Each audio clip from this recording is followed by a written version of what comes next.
Of General Motors, who later became a maverick of the auto industry and eventually ended up on the wrong side of the law. John DeLorean was charged with drug trafficking, but he was able to clear his name during a long trial. Regardless of whether you love him or hate him, he's certainly one of Michigan's most famous people. And tonight, Linda Solomon begins her exclusive 6-part series, Personal Lives, by talking with 63-year-old John DeLorean in a rare personal interview. Linda? Yes, Virg, and as you may recall, John DeLorean was also indicted here in Detroit on charges of defrauding investors in his now defunct company. He was also found innocent in that case. But those legal battles and a bitter divorce have changed the way John DeLorean looks at life. To me, the real criteria of success is when you shave in the morning, if you can look in the mirror and say, well, I'm pretty satisfied with what you've made of what God gave you. Well, then that's success to me. John DeLorean lives in a Fifth Avenue duplex in Manhattan, a home filled with wide-ranging books and art. His multi-million-dollar apartment overlooks Central Park, a view shared by his neighbors Lawrence Rockefeller and Detroit real estate magnate Al Taubman. John DeLorean has lived here for 12 years, some of the best and worst years of his life. How have people changed towards you? Oh, I think a lot of people that I thought were my friends disappeared when the troubles came along. Some of my friends in Detroit, one particular in publishing, was a man who I must have come over to my house for dinner 200 times, and I was just shocked in the unfairness of his treatment of me in the press. It always end a malicious story saying that I was not available for comment. Well, this guy had my home phone numbers all the time. It was really shocking. Is there one thing that stands out that hurt the most? Oh yeah, losing my family was the most difficult thing. Christina Ferrare, John DeLorean's third wife, left him shortly after his acquittal of criminal charges in connection with the now defunct DeLorean Motor Company. Their 10-year-old daughter, Catherine, lives with her mother in Los Angeles, and his son, Zachary, now 16, lives with him. Do you think you'll ever marry? I don't think so right now. I really have no interest in marrying again. I don't think I'm very good at it. Why? Well, because I've been married several times and it hasn't taken. And I blame myself in all instances for that, partly because I'm one of those people, when I work, I don't know anything else. Now John DeLorean's view is different. How have you changed? Well, you learn a lot through a series of circumstances like this, and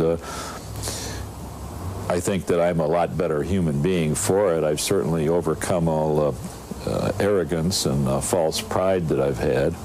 And he is looking forward to the future. Now, tomorrow night, in part 2 of my interview, DeLorean talks about what he feels is the reason behind his company closing, a reason you've never heard before.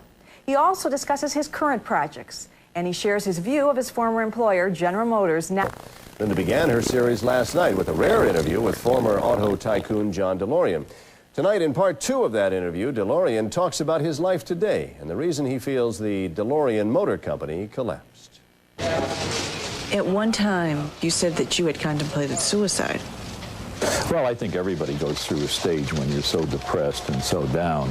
I can't say I contemplated very seriously, but today I find it very hard to believe that I would even think that. And today, John DeLorean is looking forward to the future. He believes his most important accomplishments are still ahead, and he's currently working on another high-performance sports car project. He's also developed patents for a new tire and engine, and as a born-again Christian, he's involved with the church on a master project for peace that he declines to reveal yet. I asked him what is the biggest misconception about him, and he says it has to do with the car and not the man. I think probably the biggest misconception right now relates to our company and its supposed failure. Of course, we were put in initially into Northern Ireland by the Labour Party of the British government. When the parties changed, all of a sudden we found a very hostile attitude on the part of the Thatcher government towards our company. I have since been told, and I believe this is true, that what they found was that the Catholic employees within our plant were tithing to the IRA. So consequently, they elected to close us. When they closed us, our company was making over $4 million a month and actually had 2.5 years of firm orders on the books. So I think the biggest misconception is that somehow our company failed. It didn't fail. We were closed by the British government. Before he founded DeLorean Motor Company in 1975, he worked for General Motors for 18 years, and he has strong views about GM in 1988 and its chairman, Roger Smith. I think that Roger Smith is one of the most intelligent men that I've ever met in my life. Sometimes when you get into a situation like the one that General Motors is in, and Roger didn't get General Motors into that. General Motors became an intensely integrated company over a long period of time through a number of pressures.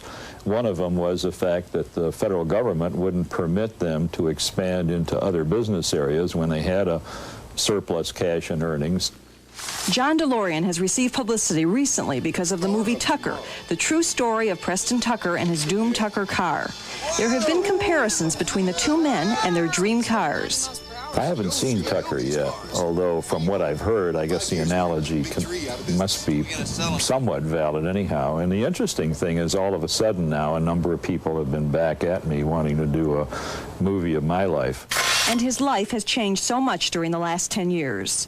Coming down where you belong then is a pretty good experience and helps you to decide what things are really important in your life. The real satisfactions are those things that are more spiritual than anything else.